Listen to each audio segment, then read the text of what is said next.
Oluvannyuma lwa ttiimu y'eggwanga The Queens okweggyako ekikwa eky'emyaka 38 nga teyitaba mu mpaka z'ekikopo kya Afrika okuva mu mwaka wa 1978 guno kati gwenda kubeera mulundi gwayo gwa mukaaga nga Queens yeetaba mu mpaka zino. Ogwasookera ddala gwaliwo mu mwaka gwa 1962 neddayo mu mwaka gwa 1964, 1974, 1976, 1978 n'ejjo ly'abalamu ez'omwaka guno 2017 e Gabon zegenda okwetaba mu bbanga lya myaka 38.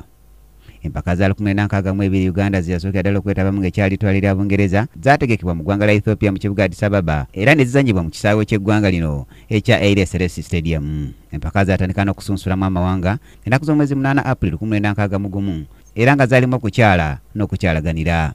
Uganda yagulirawo na kukyalira Kenya mu kibuga Nairobi omupiira gwe yawangula ggoolo emu ku bwereere yateebwa omusambi Odonkong mu ddakiika 17. Oluvannyuma baddingana mu kibuga Kampala wabula Kenya ate ku mulundi guno yawangula Uganda ggoolo emu ku bwereere yateebwa omusambi Opicho mu ddakiika 75 ekitegeeza nti ttiimu zombi zaali zenkanyekanye.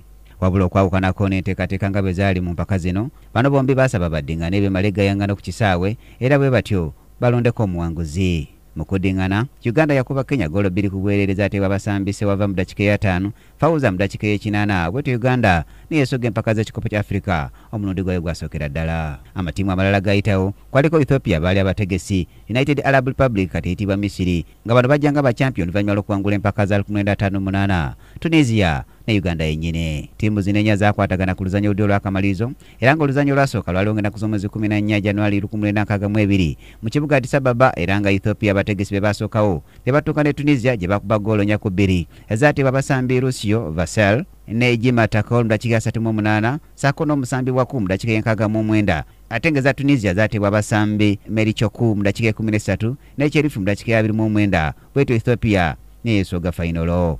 Omupiira omulala ogwaddawo gwe gwa Uganda gwe yattuuka ne United Arab Republic ku kisaawe kyekimu ekya Haile Selassie Stadium mu kibuga Addis Ababa.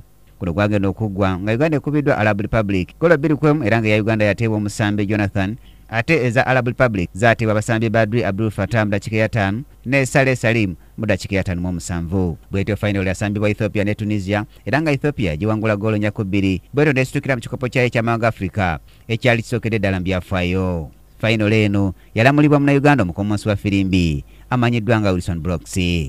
Uganda yadda mu nsiiko okulanira ekifo ekyokusatu era bwetyo neetuuka ne Tunisia abaali bagiddwako Ethiopia wabula Uganda neekuba ggoolo 3 ku bwereere bwetyo neemalira mu kifo kyakuna. Ttiimu ya Uganda yeetaba mu mpaka zino eza 1962 yali etendekebwa omutendesi Samson Iga. Yaliko abakwasi ba ggoolo 2 okuli John Agadi ne John Ngambeki. Abazibizi kwaliko David Simbwa, George Kakaire ne David Oti. Abawuutanyi kwaliko John Manyenyezi, Clive Bond, Sambu Kenya ne Jimmy Semugabi. Abateebi kwaliko Edward Semambo, Odonkong, Joseph Mabirizi, Francis Atema, Beka Kasigwa, Ben Omont ne Francis Atema. Olunaku olw'enkya lindirira ate empaka ez'omulundi ogwokubiri Uganda Cranes zeetabamu mu mwaka gwa 1964. Brian Katende mu byamizannyo, KTV amalindirire.